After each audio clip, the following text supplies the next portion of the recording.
Romanos capítulo 8, verso de número 31, diz o seguinte: que diremos, pois, a essas coisas? Se Deus é por nós, quem será contra nós?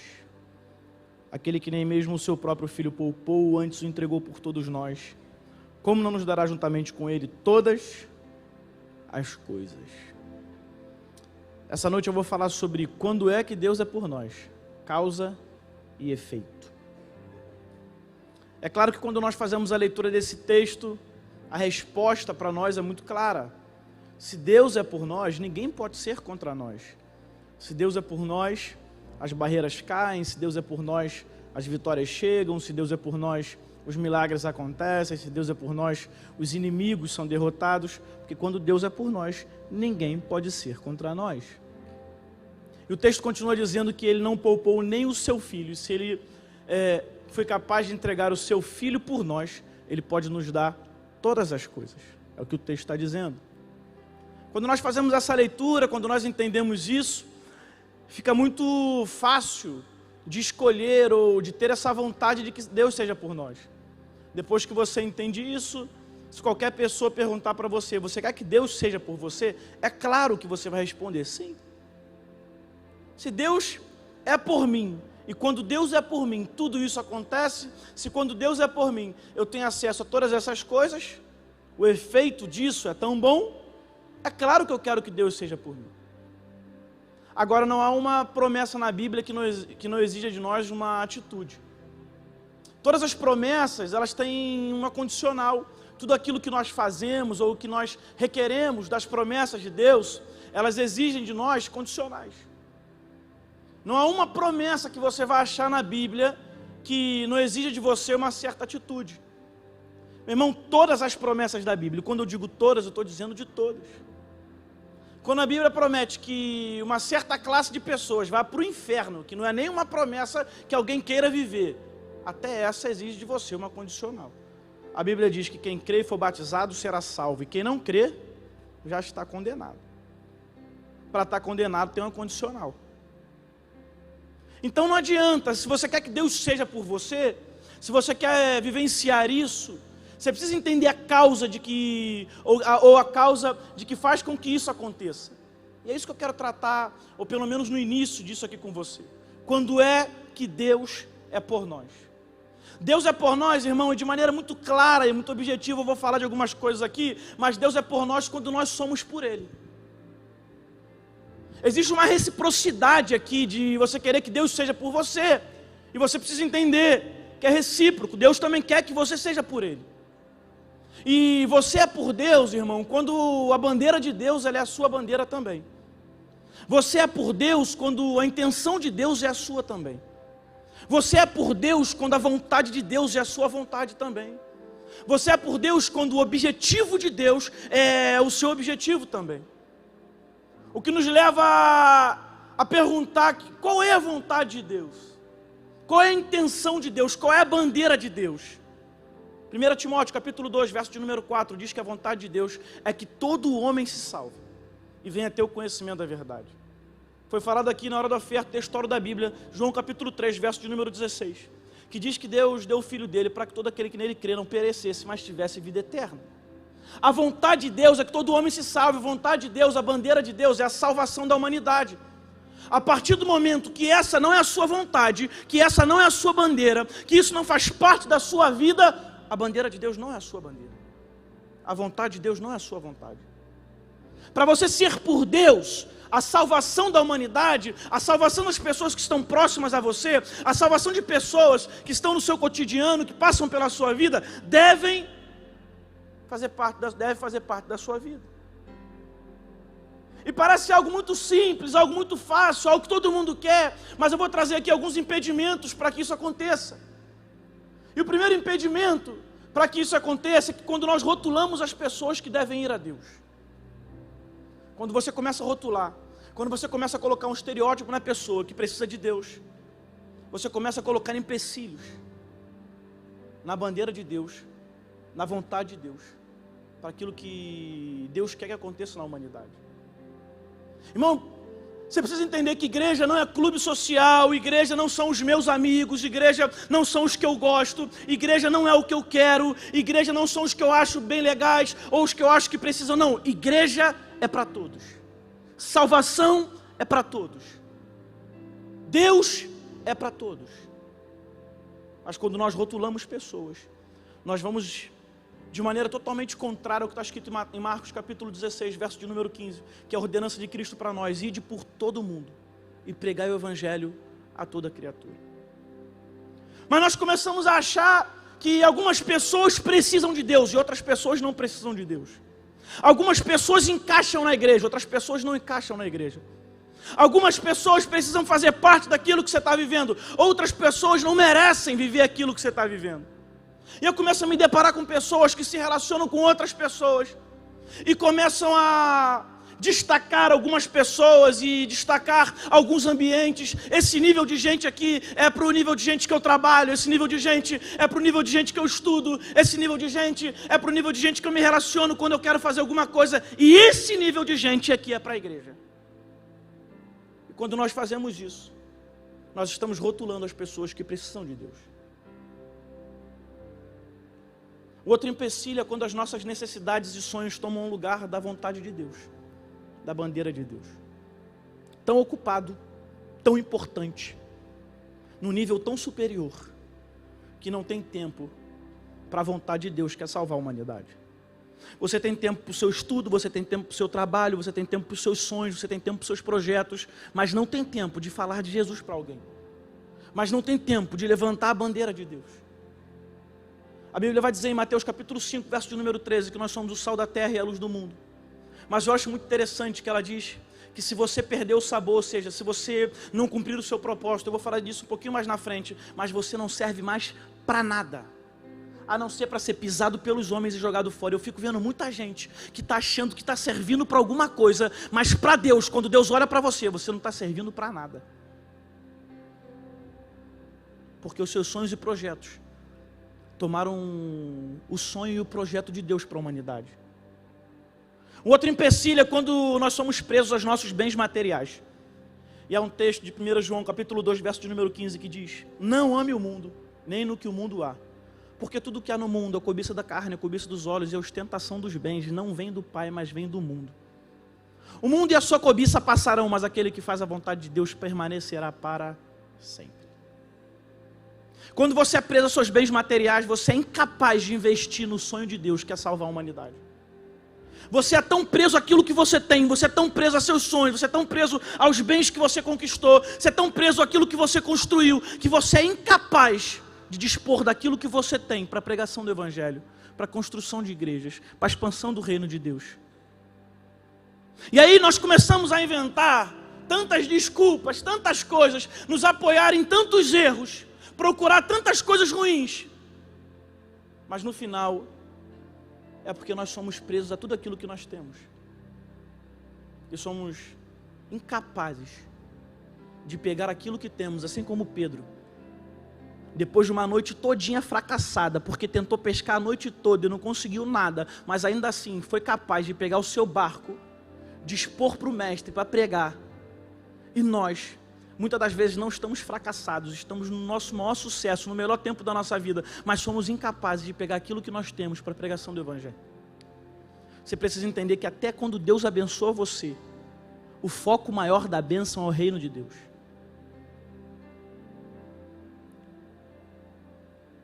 Quando é que Deus é por nós? Quando nós estamos no centro da sua vontade. E nós já aprendemos que o centro da vontade de Deus não tem nada a ver com o local. Tem a ver com o propósito de vida. O centro da vontade de Deus pode até te levar para algum local, pode até te levar para uma geografia diferente, mas não tem nada a ver com geografia, tem a ver com propósito.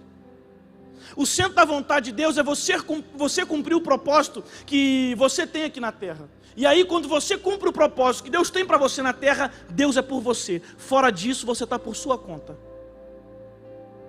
É tão bom, é tão legal querer que Deus esteja por nós, seja por nós. Mas você fora do seu propósito, você está por sua conta, você não está pela conta de Deus. Pastor, me explica isso. Efésios capítulo 2, verso de número 10 vai dizer o seguinte: nós somos feituras de Deus, criados em Cristo Jesus para as boas obras, ou seja, para um propósito, para um trabalho, o qual Deus preparou, ou seja, foi Deus que estipulou, para que nós andássemos nele. Ou seja, Deus preparou algo para você fazer, Deus preparou um trabalho para você fazer, Deus criou você para um propósito de vida, e quando você está nesse propósito, Deus é por você, é o que está dizendo o texto. Pelo menos 3 coisas acontecem quando você está cumprindo o seu propósito de vida, e a primeira é que quando você está no propósito de vida, as promessas de Deus se cumprem na sua vida. Fora disso, você está por sua conta. A Bíblia vai falar da história de Davi, você conhece. Davi cumpriu o seu propósito de vida, 1 Samuel, capítulo 16. Ele é ungido por Deus para ser rei de Israel, e ele cumpre o seu propósito de vida. 2 Samuel, capítulo 7, verso de número 16. Deus faz uma promessa para ele, que a sua descendência não sairia do reinado. 1 Reis, capítulo 12, o filho de Salomão, o neto de Davi. Ele faz uma besteira tão grande, em 3 dias ele perde 90% do seu reinado. Em 3 dias. Ele assume o reinado no lugar do seu pai Salomão, e em 3 dias ele perde 90% do seu reinado. Sabe por que ele não perdeu 100%? Porque Deus fez uma promessa a Davi, que a sua descendência estaria perpetuamente reinando sobre o povo dele.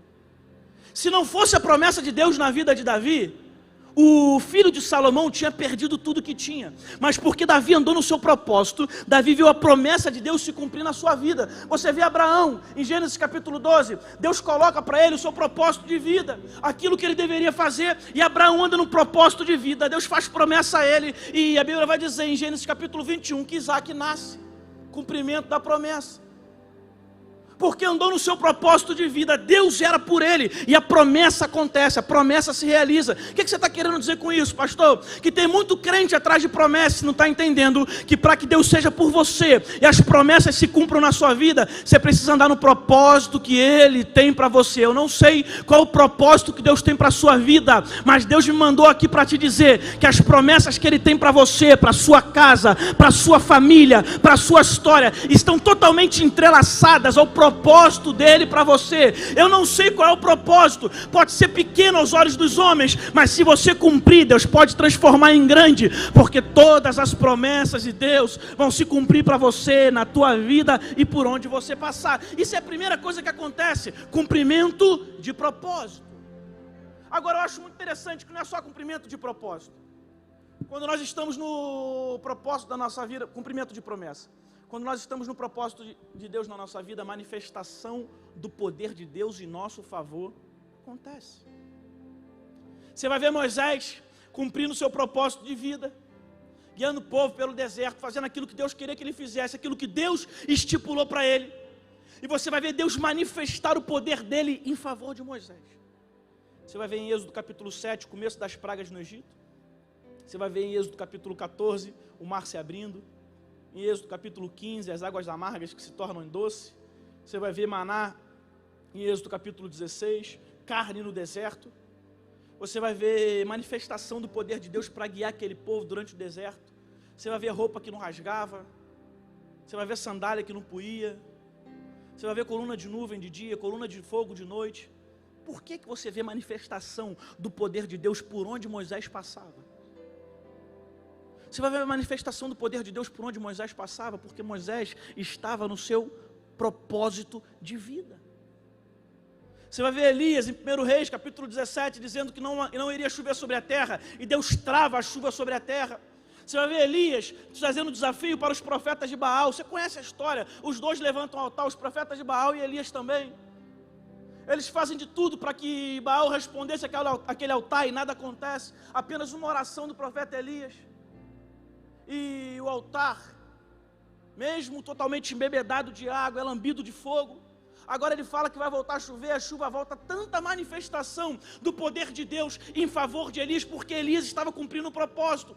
O problema nosso é que nós queremos ver Deus manifestar o poder dele na nossa vida sem cumprir o nosso propósito de vida, e não tem como. Deus não vai ser por você enquanto você não estiver entrelaçado no propósito que ele tiver para você. Mas quando você estiver cumprindo o seu propósito, haverá manifestação do poder de Deus por onde você passar. E aí sim, quando a manifestação do poder de Deus é na tua vida, não adianta se levantar contra você, contra a tua casa, contra aquilo que você estiver fazendo, porque Deus vai manifestar o poder dele em seu favor. Porém, cumpra seu propósito. Segundo, manifestação do poder de Deus. Terceiro, dentro do seu propósito, você faz a diferença. Todos esses homens que eu falei aqui e tantos outros homens da Bíblia, que estiveram cumprindo o seu propósito, fizeram a diferença na sua geração. Não passaram em branco. Você vai ver a vida do apóstolo Paulo. Quando ele vai se converter, a declaração de Deus é a seguinte sobre ele: esse aí foi separado para aprender, para saber como que é sofrer pelo meu nome. Deus estabeleceu um propósito de vida para Paulo. O apóstolo Paulo andou no seu propósito e fez a diferença. Tantos homens da Bíblia que andaram no seu propósito e fizeram a diferença. E eu volto aqui a falar de Mateus capítulo 5, verso de número 13, que diz que nós somos sal da terra e luz do mundo. Meu irmão, para que o sal serve se não for para salgar? Alguém aqui coloca sal naquilo que quer deixar doce? O sal serve para salgar, então a Bíblia está dizendo que quando o sal perde o seu propósito, ele não serve mais para nada, ele não faz diferença nenhuma, a não ser ocupar espaço. E o que se faz com aquilo que só se ocupa espaço? Se joga fora. A Bíblia chega a dizer que é pisado pelos homens, jogado fora, não faz diferença nenhuma. Deus não age, está por sua própria conta. Não faz diferença, não serve para nada. Você no seu propósito, por menor que seja aos olhos dos homens, faz a diferença onde está. Já parou para perceber por que você não tem feito a diferença nos lugares que você caminha, na vida das pessoas que você anda, nos lugares que você frequenta, nas pessoas que se relaciona, onde trabalha, por onde anda? Por que é que não faz diferença? Por que é que não traz impacto na vida de ninguém, não marca a vida de ninguém? Está sem fazer diferença porque está fora do seu propósito. Nós começamos a mensurar o resultado dos outros com o propósito que nós queremos, e não é o propósito que você quer, é o propósito que Deus estabeleceu para você. O diferencial desses homens não foi não ter lutas na vida, todos eles tiveram. Não foi não passar por adversidades, todos eles passaram. O diferencial desses homens foi cumprir o propósito estabelecido por Deus. E aí sim, deixaram um legado de sucesso. E aí sim, deixaram marcada a vida das pessoas. Sabe o que eu vim declarar sobre a tua vida aqui essa noite, meu irmão? É que você cumprindo o teu propósito fará diferença por onde você passar. Sabe qual é o meu maior desejo? Por onde passar, marcar a vida de pessoas. Meu irmão, nós não podemos levar ninguém para o céu. Você não consegue mudar a vida de ninguém, você não consegue mudar a história de ninguém, mas você decide qual é a marca que você vai deixar na vida de pessoas. E eu vim declarar que na tua casa você fará a diferença, aonde você trabalha você fará a diferença, nas pessoas que passarem pela sua vida você fará a diferença. Cumpra o propósito que Deus estabeleceu para você e você fará a diferença. Por onde você passar haverá um cumprimento de promessas. Deus vai manifestar o poder dele aonde você passar e você fará a diferença. A tua história será contada por muitos. Você vai ser um exemplo para as pessoas que passarem por você. Fará a diferença por onde passar, porque Deus é contigo. Quando é que Deus é por nós? Depois melhora um pouquinho. Quando somos seu povo de verdade. Segundo Crônicas capítulo 7, verso de número 14. Se meu povo, que se chama pelo meu nome, se humilhar, orar, buscar minha face, se arrepender dos seus caminhos, aí sim eu ouvirei do céu. Você precisa entender, irmão, que quando nós falamos de ser povo de Deus de verdade, não é o fato de você estar aqui, pastor, mas olha a igreja, nem está cheia, pastor, carnaval, feriado desse, tem tanta gente em tantos lugares, eu até estou aqui, pastor. Eu preciso dizer para você, que não é só estar aqui, é estar aqui e fazer a coisa certa. Porque não adianta nada você estar no meio do povo sem ser povo. Não adianta nada você andar no meio daqueles que são sem ser. E Deus é por nós, ou Deus vai ser por você, não pelo fato de você frequentar a igreja de vez em quando. Deus vai ser por você, não pelo fato de que você tira um dia da semana para estar na igreja. Deus vai ser por você, não pelo fato de que você de vez em quando frequenta algum lugar, vai a algum lugar, ou você cumpre um rito que você aprendeu. Não, não é nada disso. É ser povo de Deus de verdade. Não é só estar aqui. É estar aqui e fazer a coisa certa. 1 Samuel, capítulo de número 1, vai contar a história de Ana e Penina. Você conhece a história, todo ano eles subiam para adorar a Deus. E diz a palavra de Deus, que todo ano era a mesma história. A Penina perturbava a vida da Ana, porque a Penina podia ter filho, a Ana não podia ter filho. E aí vinha o marido, tentava apaziguar, pegava a melhor parte da porção do sacrifício e entregava a Ana, para tentar apaziguar. Ninguém quer ver duas mulheres brigando. Então, para não ver duas mulheres brigando, pega a melhor parte, dá para quem não pode ter filho, a outra já tem filho, fica tudo certo. Achava ele. Diz a palavra de Deus que ele até tenta apaziguar mais um pouquinho. Olha para Ana e diz: não sou eu melhor do que 10 filhos? E todo ano a Ana subia e fazia a mesma coisa. Murmurava, estragava o culto, atrapalhava todo mundo. Estava amargurada.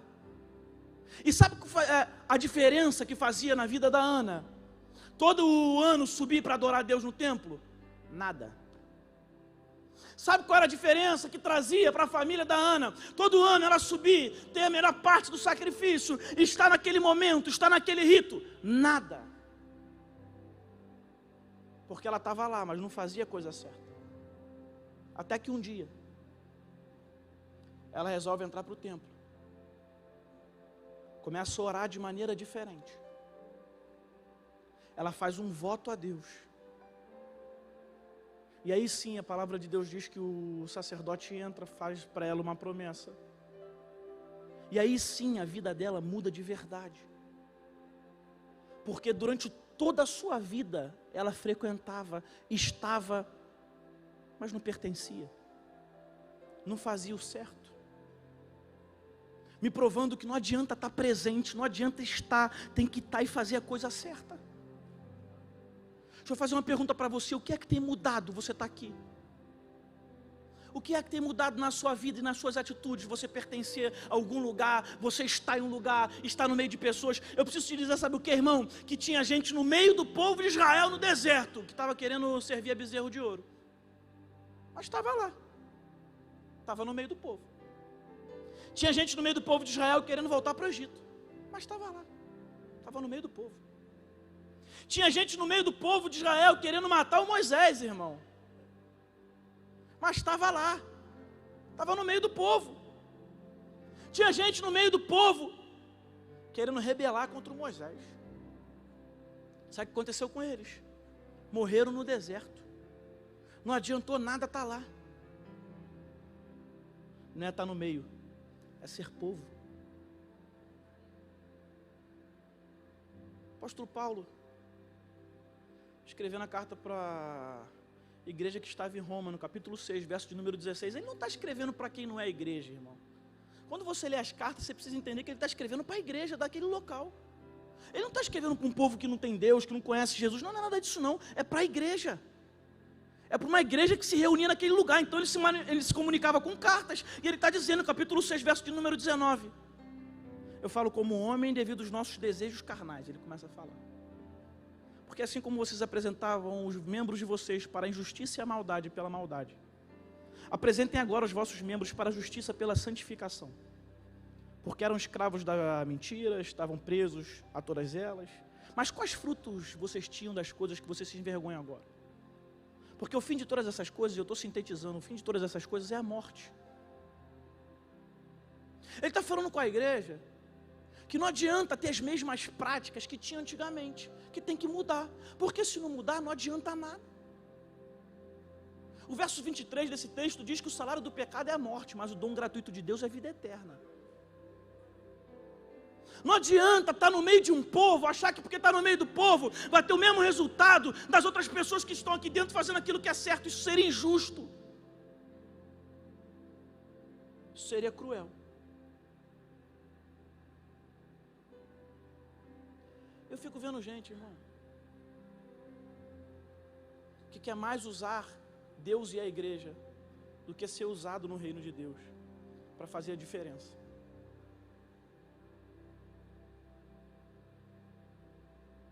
Por tudo deixamos Jesus, por tudo deixamos a igreja, por tudo deixamos de frequentar, por tudo deixamos de fazer, por tudo deixamos, e são tantas as desculpas. E aí queremos que Deus seja por nós, quando nós não somos capazes de renunciar a algumas coisas que precisamos a serviço do reino de Deus.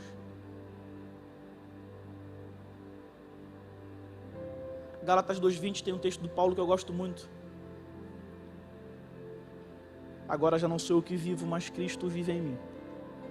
E a vida que vivo no corpo, vivo-a pela fé no Filho de Deus que me amou e se entregou por mim. Sabe o que Paulo está dizendo? Que não é mais a vontade dele que prevalece, não é mais o que ele quer que prevalece. É o que Deus quer para ele. Irmão, de verdade. Tem crente que vai chegando os tempos, e cada vez que vai passando as épocas, as estações, as festas, você começa a olhar as suas práticas e você não consegue mais entender. Está aqui dentro. Vem no culto de domingo, vem no culto da segunda. Às vezes toma uma Santa Ceia, aparece para tomar uma Santa Ceia, 3, 4 não, aí depois aparece de novo. Mas é só a desgraça do Rock in Rio aparecer aqui. Que você olha no Instagram dele, é totalmente diferente, não é mais crente. O Instagram demonia na hora. Mas está aqui dentro. Está tudo certo. Amém, glória a Deus, aleluia. Não pode rotular, não pode ser quadrado. Eu gosto de olhar o Instagram dos crentes depois do Rock in Rio e depois do carnaval. Porque endemonia na hora, irmão. A gente bate no peito para dizer que é povo de Deus, mas é incapaz de dar exemplo daquilo que fala, dar exemplo daquilo que promete, dar exemplo daquilo que diz que é a nossa regra de vida. Como é que você quer ser chamado de povo de Deus? Olha o que Deus está dizendo: o povo que se chama pelo meu nome. Ei, quem é você?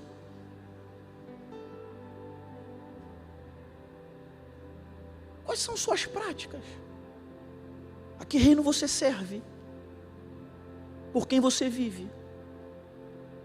Porque Deus ser por nós é maravilhoso, mas e nós somos por Ele? E nós somos pelo reino?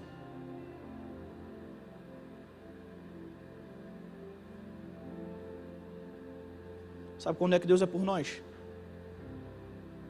Quando nós o adoramos de verdade. Aí Deus é por nós. Há uma frase que o nosso pastor diz que eu gosto muito: que muitas pessoas procuram a Deus, povos e mais povos procuram a Deus, mas Deus não anda por aí procurando todo mundo. Deus procura uma classe de pessoas: aqueles que o adoram em espírito e em verdade. E você precisa entender, irmão, que adorar a Deus é expressão de adoração. Precisa falar, precisa expressar. Não, mas eu sou mais tímido. E aí, eu estava até brincando um pouco aqui com a juventude, eu estava falando para eles ontem: não, eu sou tímido, meu jeito é esse. Eu não expresso minha adoração porque eu sou tímido, eu adoro para dentro. Mas tu solta esse miserável no campo de futebol ou no jogo de futebol, lá pro time ele grita, levanta a mão, xinga o juiz, faz um monte de coisa. Chega aqui, ele fica tímido. No meio das amigas dá risada, fala alto e brinca, é extrovertida, divertida. Chega aqui e fica tímida. Quem é você? Ou será que Deus não tem levado o melhor das suas palavras, o melhor da sua expressão, o melhor da sua adoração? Porque adorar a Deus é expressar adoração. Deus é por nós quando nós o adoramos de verdade. E meu irmão, não pense você que adorar a Deus é algo muito simples, não. É por isso que Deus é por nós quando nós o adoramos de verdade. Porque eu não vejo ninguém com vergonha de levantar a mão, de gritar alto no meio de uma torcida de futebol. Eu não vejo ninguém intimidado lá, mas chega aqui e fica intimidado. Por quê? Agora, lá não traz para você o benefício que aqui traz. Esses dias eu estava falando com o pastor Bruno antes da gente começar o culto. Estava dando o jogo do Flamengo. E aí foi para a prorrogação. E aí foi para o pênalti. E o que aconteceu? Encaixou certinho no horário da igreja. Eu falei: pode ficar tranquilo, já já o povo chega. Acabou o jogo, acabou o pênalti. Aí começa 1, 2, 3, 4, 5, 6, 7. Começa a aparecer. Esperou acabar o jogo para vir adorar a Deus. E o Flamengo ainda perdeu.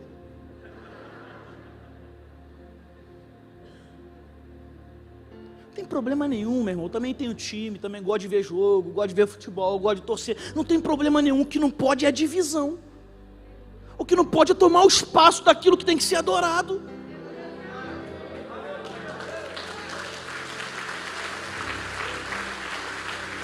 Sabe por quê?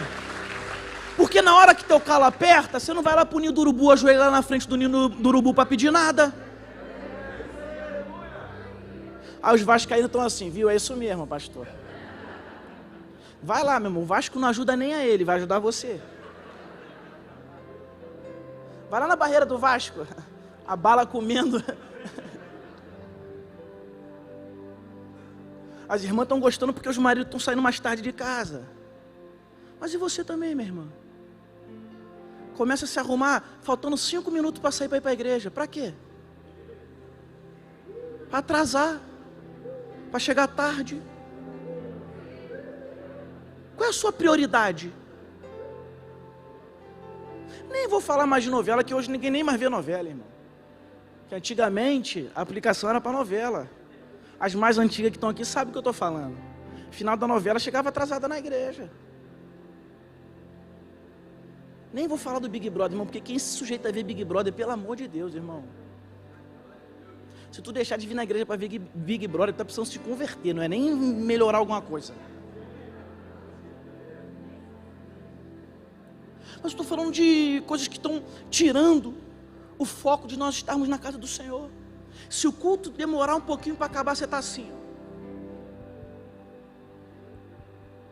Agora, cadê você que não chega na hora do culto começar? Levantou para a hora do apelo, você saiu correndo da igreja. Mas não chegou antes do culto começar. E aí eu fico vendo algumas coisas, e nós queremos que Deus seja por nós, mas nós não estamos cumprindo o nosso papel para que Ele seja por nós.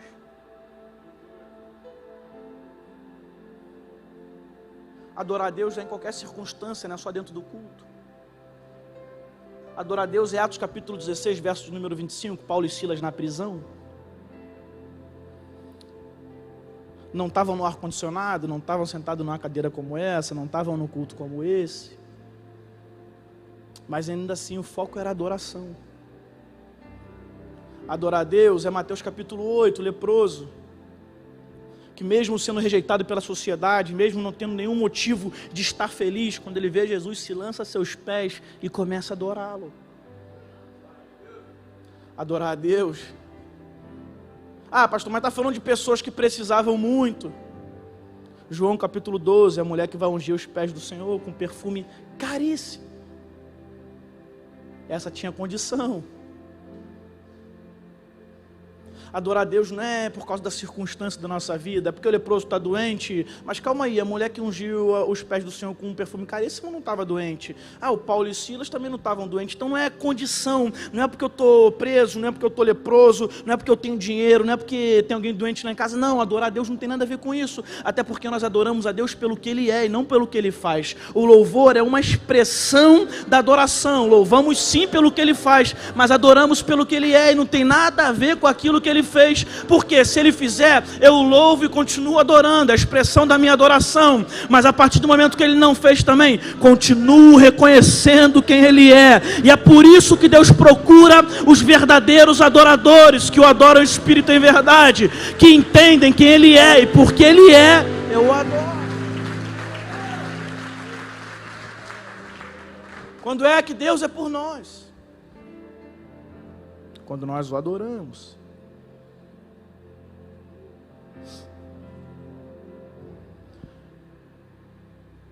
Agora, e o efeito disso? O efeito disso está no texto. Eu tenho aprendido que as melhores coisas da vida não são as mais fáceis. Deus ser por mim não pode ser fácil. Não pode ser simples. Mas as melhores coisas da vida não são as mais simples, não são as mais fáceis. O efeito disso, irmão, logo o texto vai dizer, você leu junto comigo. Se Deus é por nós, quem será contra nós? Ninguém. O efeito disso é que quando Deus é por nós, ninguém pode ser contra nós. Eu gosto muito do texto de Deuteronômio capítulo 3, verso de número 22. o Senhor falando: não tenha medo, o Senhor seu Deus é quem lutará por vós. Você precisa entender que quando você faz as coisas certas, as atitudes certas, quando você cumpre o seu papel e Deus entra para ser por você, meu irmão, chega no meio da luta, Deus olha para você e diz: pode ficar tranquilo, quem vai lutar por você é o seu Deus.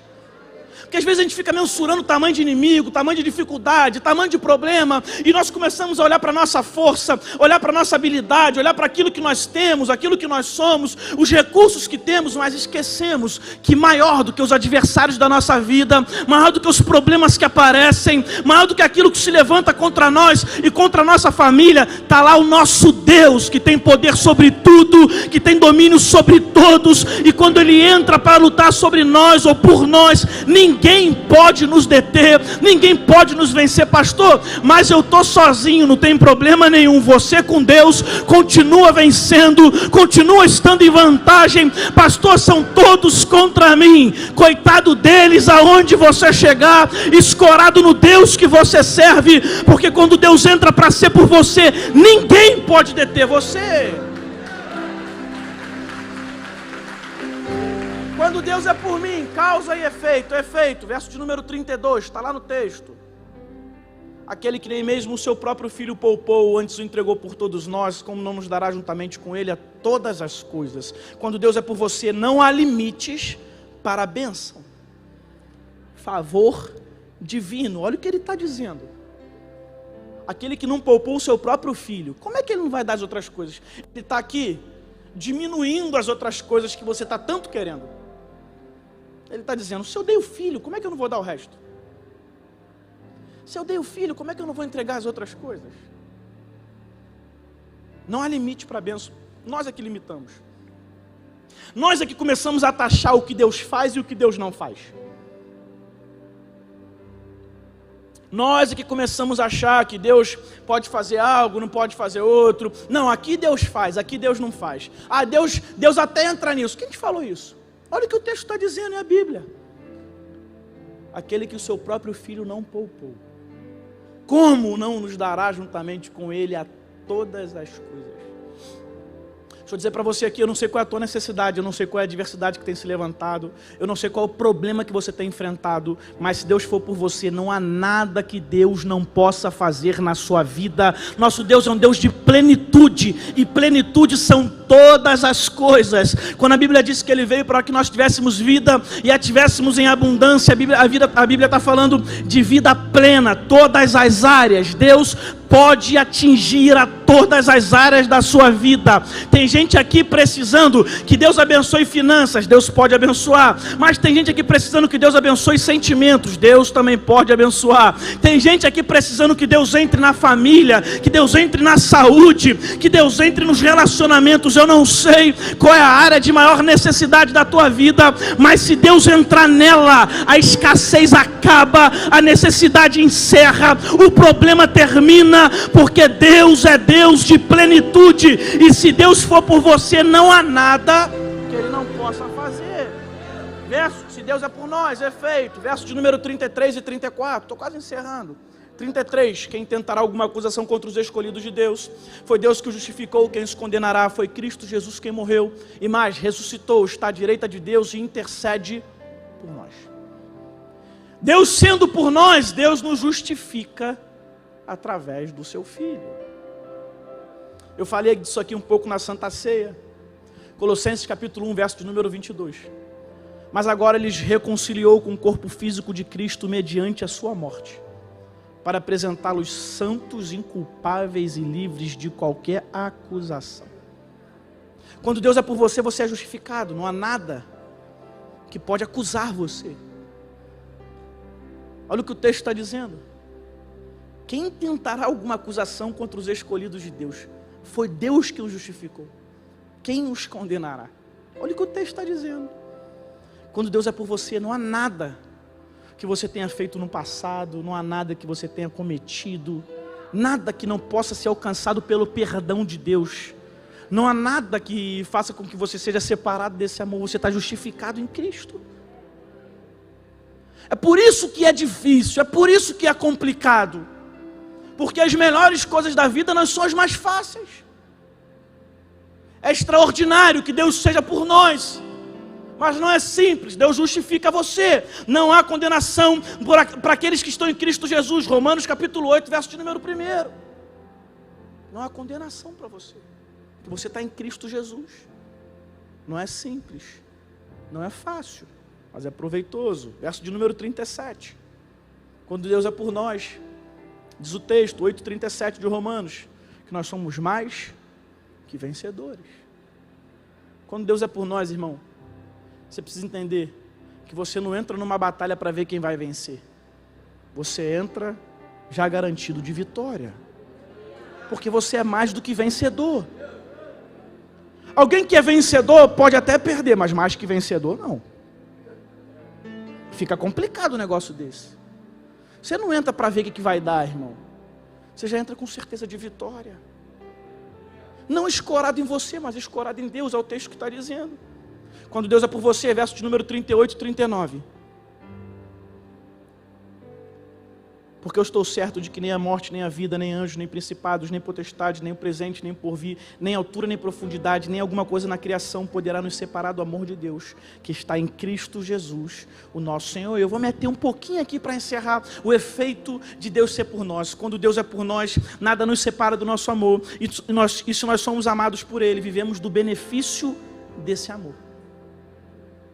O que é viver do benefício do amor de Deus? Primeiro, o texto que você leu junto comigo aqui vai dizer para você, a presença dele é constante. Nada nos separa do amor de Deus. Se Deus é amor, nada separa você dele. Presença constante. Quem é alvo do amor de Deus, tem presença de Deus constante na sua vida. Salmo 46 vai dizer que ele é socorro bem presente na hora da angústia. Não é de vez em quando, meu irmão. Deus não bate na tua porta de vez em quando. Deus não frequenta lá para tomar café. Deus não aparece só no dia bom. Não. Socorro bem presente na hora da angústia. É presença constante. O efeito de sermos atingidos pelo amor de Deus é que não há um momento da nossa vida no qual Ele nos abandone, não há momento de solidão. As pessoas podem abandonar você, as pessoas podem trair você, as pessoas podem deixar você pelo meio do caminho, mas Deus estará contigo por onde você passar, guardando a tua entrada, guardando a tua saída,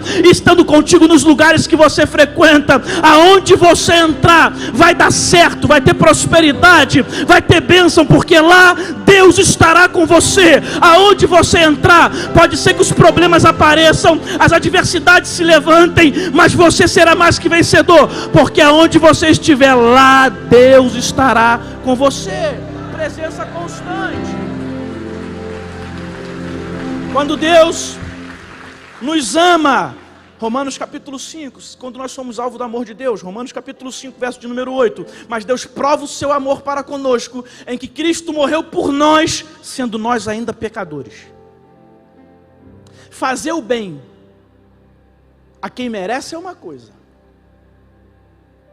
Você até vê mártires que morreram por causas, pessoas que doaram a sua vida por algo que acreditavam. Mas você não vai ver alguém doar sua vida por alguém que não merece. Você não vai ver alguém entregar a sua vida por alguém que não merece. Você vai ver pessoas que entregaram a sua vida por causas que eles acreditavam, por algo que merecia. E isso já é extraordinário. Porque alguém aqui quer morrer por alguma causa? Está rolando um negocinho lá na Ucrânia. Está a fim de dar um pulinho lá? Jesus morreu por nós quando nós ainda éramos pecadores. Isso aqui eu chamo de sacrifício imensurável. Quando nós somos alvos do amor de Deus, Deus não mede esforços para ver a nossa vida dar certo.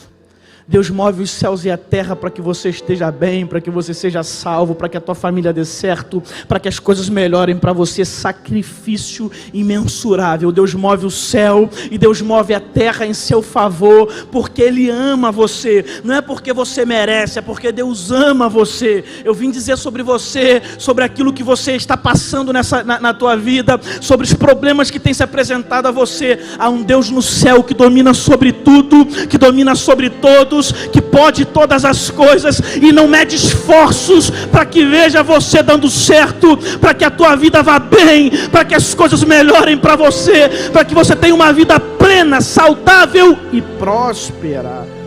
Quando Deus nos ama, Sofonias capítulo 3, verso de número 17, o Senhor, o seu Deus, está no meio, poderoso para salvar. Ele se regozijará de você, e com o seu amor a renovará. Quando nós somos alvo do amor de Deus, quando Deus é por nós, nós somos renovados. E isso é muito profético para nós. Eu não sei como é que você entrou aqui essa noite.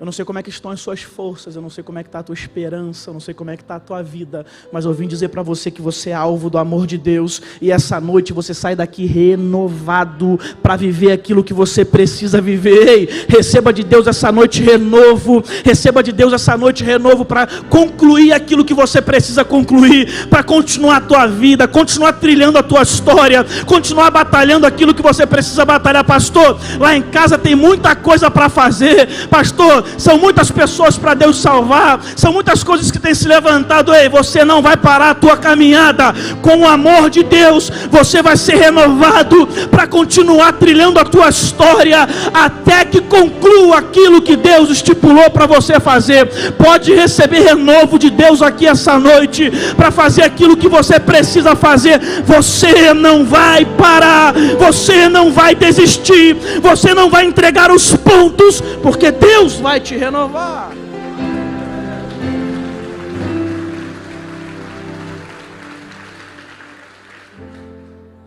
Porque Deus nos ama. Somos alvo do amor de Deus. Temos dele paternidade. 1 de João capítulo 3, verso de número 1 diz: vede como é grande o amor que o Pai nos concede, de sermos chamados de filhos de Deus, o que de fato somos. Por isso o mundo não nos conhece, porque não o conheceu. Olha o que diz o texto. Vejam como é grande o amor que o Pai nos concede. Somos chamados por isso filhos de Deus. Por isso que o mundo não te conhece, irmão, porque o mundo não conheceu ele. Mas você é filho de Deus. Você não é alguém órfão de pai. Você não está largado aí no mundo. Você não é alguém que não tem alguém cuidando ou tem zelo por você. Você tem pai. Teu pai é Deus. E bom é ter Deus como pai. Pai corrige na hora que tem que corrigir. Às vezes quando dá um puxão de orelha. Tem pai hoje que é meio Nutella, que não corrige não. Pai que toma apertão do filho, toma bronca do filho. Pai que leva tudo na conversa. Esses são os que mais eu gosto de ver passando vergonha no shopping. Mas pai que é pai, e é pai da Bíblia, que a Bíblia diz que Deus dá umas varadas, um açoite naquele que ama. Então o pai que nós servimos, esse corrige. Esse coloca no trilho, ensina o caminho. Mas esse protege. Esse provê. Esse cuida. Esse tem zelo. Esse ama. Você tem alguém protegendo você. Alguém cuidando de você. Você tem um pai. O pai, quando tem condição de ajudar, e ele quer ver o filho crescer. Ele quer ver o filho desenvolver. Ele até deixa o filho quebrar a cara. Mas no momento que o filho está precisando de socorro, o pai não vai negar o socorro. Ele está deixando o filho aprender a lição. Mas ele não vai deixar de intervir. Ele não vai deixar fazer maldade com seu filho. Ele não vai deixar fazer covardia com seu filho. Ele vai ensinar. Mas ele entra no momento certo. O que você está querendo dizer com isso, pastor? Que Deus é teu pai. No momento certo ele vai entrar. Pode ficar com o coração em paz, tranquilo. No momento certo Deus vai entrar. Teu Deus não vai deixar você passar aquilo que você não suporta. Teu Deus não vai deixar você passar aquilo que vai sucumbir você, aquilo que vai destruir você, aquilo que vai tirar você da presença dele. Não, ele vai ensinar lição, mas no momento certo ele vai entrar e vai resolver a questão, porque ele é teu pai. Pode ficar tranquilo que você não vai passar o que não suporta. No momento certo teu pai vai entrar, vai abençoar, vai abrir a porta, vai fazer o que precisa fazer, porque é teu pai. Jeremias 31:3, o Senhor lhe apareceu dizendo: eu amei com amor eterno, e com amor leal lhe atrair. Ser alvo do amor de Deus nos faz ser alvo de um amor leal. Irmão, o que tem de amor fingido por aí, o que tem de amor que não vale nada por aí, mas o amor de Deus por nós é leal, e é por isso que nos atrai. Não é amor fingido, não é amor que decepciona, é amor leal. Ser alvo do amor de Deus faz ou traz para nós proteção e cuidado. Isaías 43, verso de número 4. Só de amor que eu estou falando. Visto que é precioso e honrado à minha vista, porque eu amo, darei homens em seu lugar e nações em troca da sua vida. O que está dizendo com isso aqui? Que Ele vai colocar pessoas no seu lugar e nações pela sua vida. Ele vai proteger e vai cuidar de você. Porque te ama, haverá proteção e haverá cuidado. Deixa eu dizer sobre você aqui essa noite, entenda isso. Nada vai acontecer na tua vida que Deus não, que saia da permissão de Deus. Tem proteção e tem cuidado para você. Pastor, mas tem tanta gente querendo tomar meu lugar. Pastor, mas tem tanta gente querendo passar a perna em mim. Pastor, mas tem tanta gente querendo me fazer mal. Pastor, meu irmão, pode querer fazer o que quiser, podem tentar fazer o que quiser, podem se levantar da maneira que quiser. Deixa eu dizer um negócio a você. Deus protegerá a tua entrada e protegerá a tua saída. Deus vai guardar você por onde você passar.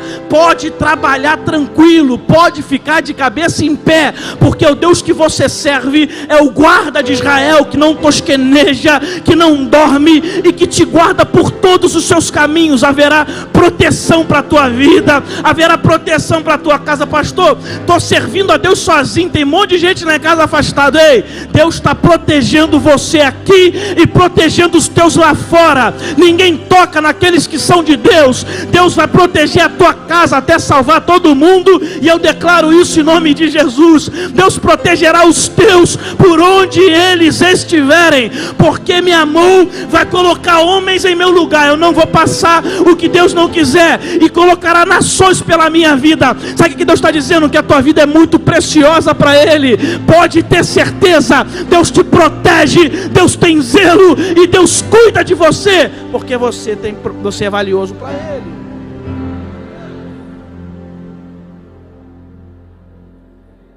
Se coloque de pé em nome de Jesus. Deus manifesta o amor deles em bênção.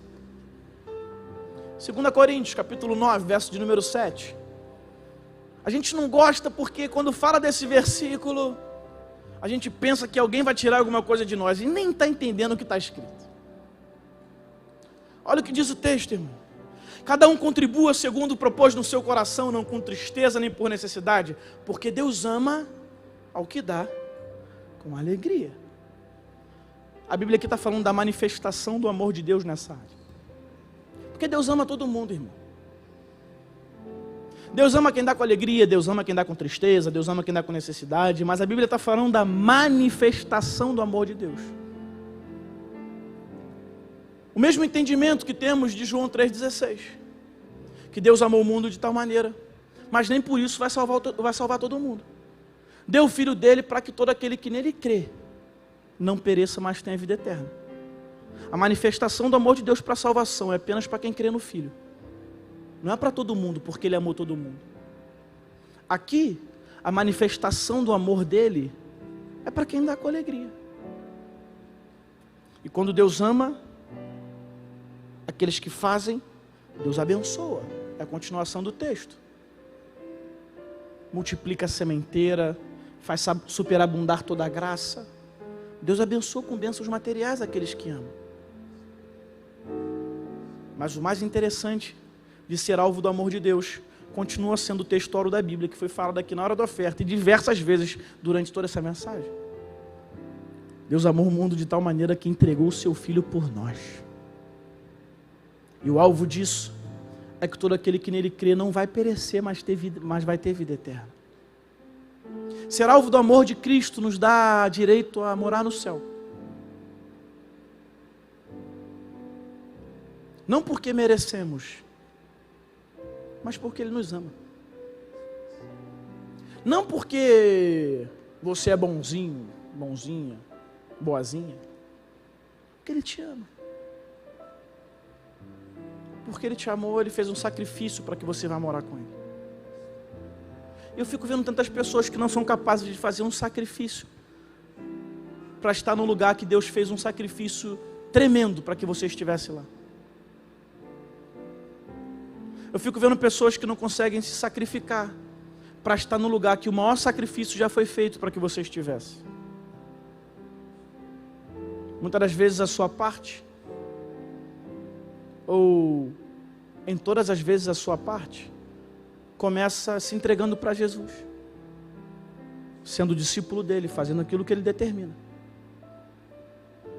Mas o maior sacrifício já foi feito. A sua parte é a menor de todas. É muito difícil, mas é a menor de todas. O maior já foi feito. O amor de Deus te deu acesso a morar com Deus, ter vida eterna. A Bíblia vai dizer que Jesus é o caminho, a verdade e a vida. E ninguém vai ao Pai se não for por Ele. A sua parte é só trilhar esse caminho, irmão. Difícil foi construir esse caminho. Difícil foi nos dar acesso a Ele, ligar a Ele. E essa noite eu gostaria de fazer uma oração por você. Porque é muito bom que Deus seja por nós, mas está na hora de você começar a ser por Ele também. De repente você entrou nessa casa e nunca teve um encontro com Cristo. Já foi numa igreja evangélica, nunca foi. Já ouviu falar de Jesus, nunca ouviu falar. Minha pergunta para você não é essa, não. Minha pergunta para você é se você já teve um encontro real, pessoal e transformador com Jesus. Porque se você nunca teve, eu gostaria muito de orar por você. Pode ser que você esteja aqui essa noite, esteja afastado ou afastada dos caminhos do Senhor. Você sabe que tudo que foi falado aqui é verdade.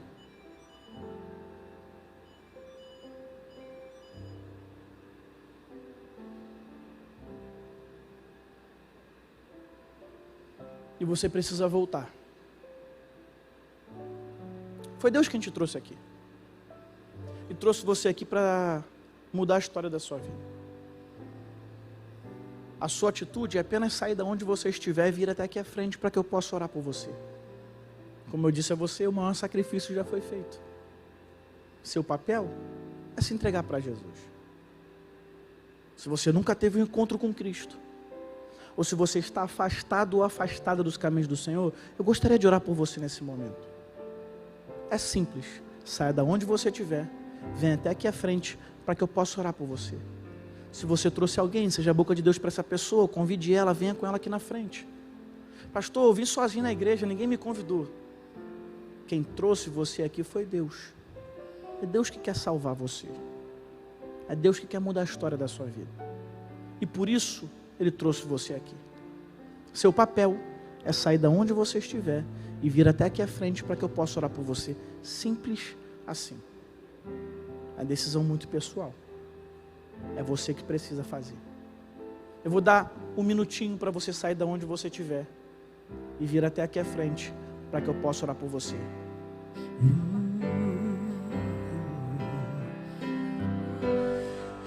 Quando Jesus estendeu a sua mão, quando Ele estendeu a sua mão para mim, eu era pobre, perdido, sem Deus, sem Jesus. Quando Ele estendeu a sua mão para mim. Deixa eu dizer um negócio a você. A maior batalha de todas é a batalha da mente. Os questionamentos que vêm na nossa mente nesse momento são os piores de todos. Mas é você que decide se vai sair vencedor ou não disso. Não estou chamando você para uma igreja, para uma religião, estou chamando você para ter um encontro com Cristo.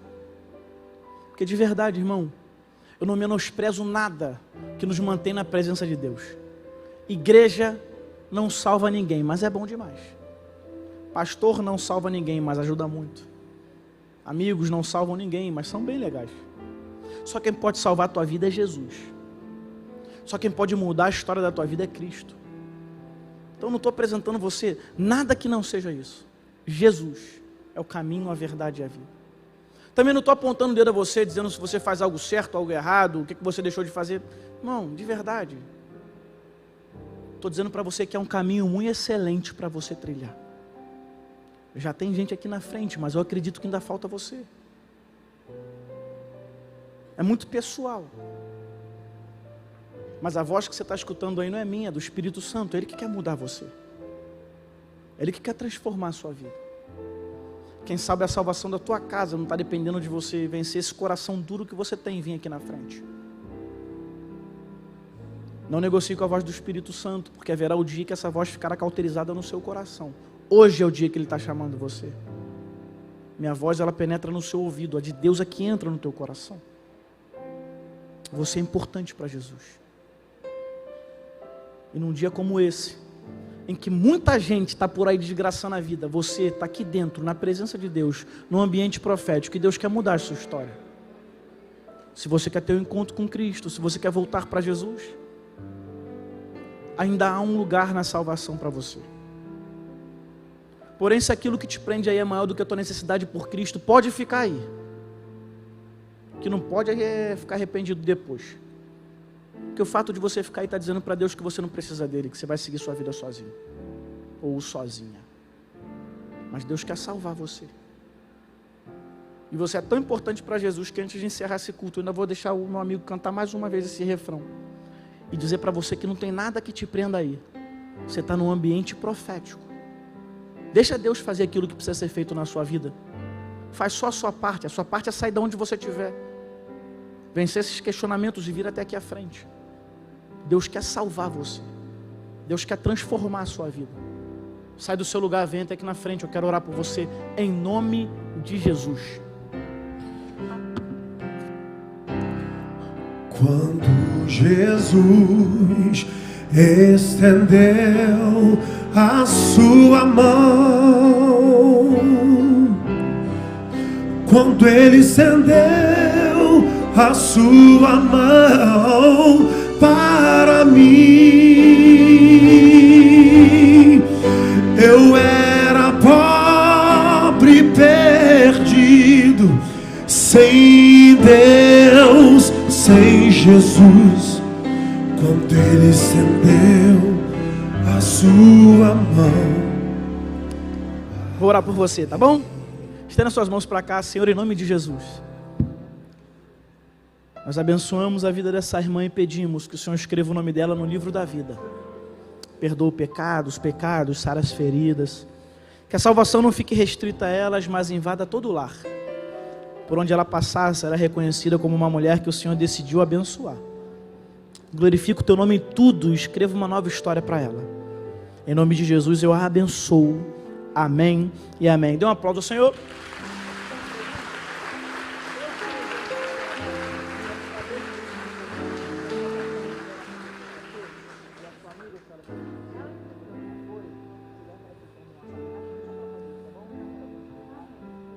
Pode dar um aplauso ao Senhor.